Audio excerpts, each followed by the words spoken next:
thousands of Malawians are stranded in a shelterhood in South Africa, where they are waiting to be repatriated to Malawi. And it seems like the situation is worsening right now because the people are still flocking to that area for safety. 70,000 Malawians stranded in Durban as the repatriation crisis deepens. A growing humanitarian crisis is unfolding in South Africa involving more than 7,000 Malawian nationals currently sheltering at Sherwood Hall in Durban, where thousands are stranded in overcrowded conditions after fleeing a wave of anti-migrant attacks and rising insecurity. Many of those affected abandoned homes, jobs, and personal belongings as violence and fear spread in parts of the country. Others say they left simply because they no longer felt safe remaining in South Africa, choosing uncertainty at home over danger abroad. What was initially expected to be a coordinated repatriation effort has now stalled, leaving thousands in limbo. So far, only 8 buses have been dispatched to assist in transporting affected Malawians back home. However, reports indicate that no additional funds have been secured to continue the operation, raising fears that many may remain stranded in death.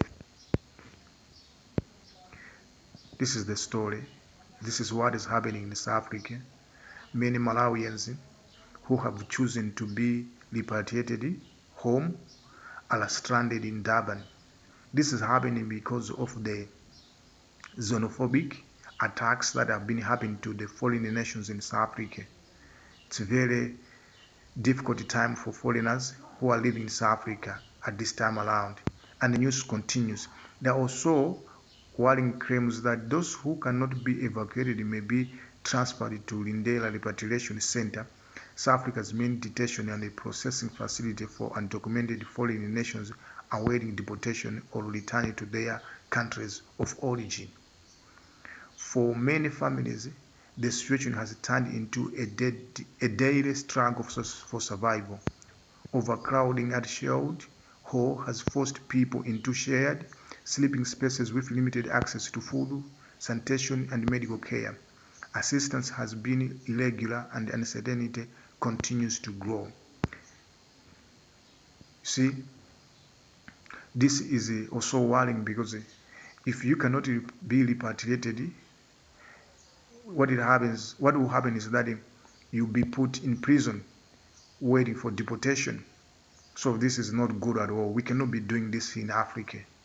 I know this situation that is of moving to South Africa is putting pressure to the resources that are available for local South Africans, as the resources which are few are being taken by the foreigners. But I think the biggest problem is that African people, our leaders, are not creating opportunities for us. You see, that's why it is very difficult for you to make it in Africa because of lack of opportunities. And now look at how people are reacting in South Africa because they feel like foreigners are the ones who have created their poverty. But the truth of the matter is that it's because of political problems and the issues of governance in Africa which have created all of these problems. So the story is continuing. Behind the figures are human stories that are becoming increasingly difficult to ignore. Mothers caring for children in unsafe conditions, elderly people with no support systems, and young workers who lost everything overnight and now face an uncertain future. Humanitarian observers say the situation reflects a broader failure of coordinated migration response mechanisms within the region, where crises often escalate before effective state intervention is mobilized. While migration remains a complex political and economic issue across Southern Africa, the current conditions in Durban highlight a more urgent reality.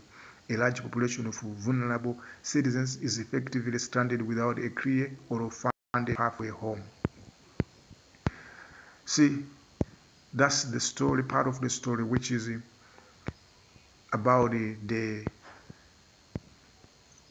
foreign nations in South Africa, more especially Malawians who are stranded in childhood in, because of the issue of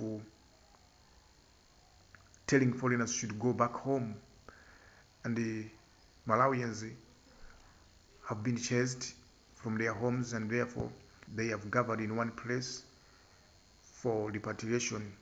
And I believe government of Malawi and government of South Africa are doing anything that can help to repatriate these people properly, because remaining in that place which is not suitable for settlement is going to create more problems. We don't know what can happen. We need to come in with a solution as soon as possible before the problem worsens, because when people begin to die in that particular place, it will never be a good thing at all, because some of the people there maybe are sick, they cannot have medical attention, which is good because of the environment, and also food problems. Maybe supplies of food cannot be regular. People can stay there days without eating, and even if they eat, they don't get enough because there are a lot of people that need to be helped there. So, government of Malawi and South Africa, you can do the need to help repatriate those people to their country in a dignified manner. Thank you for watching.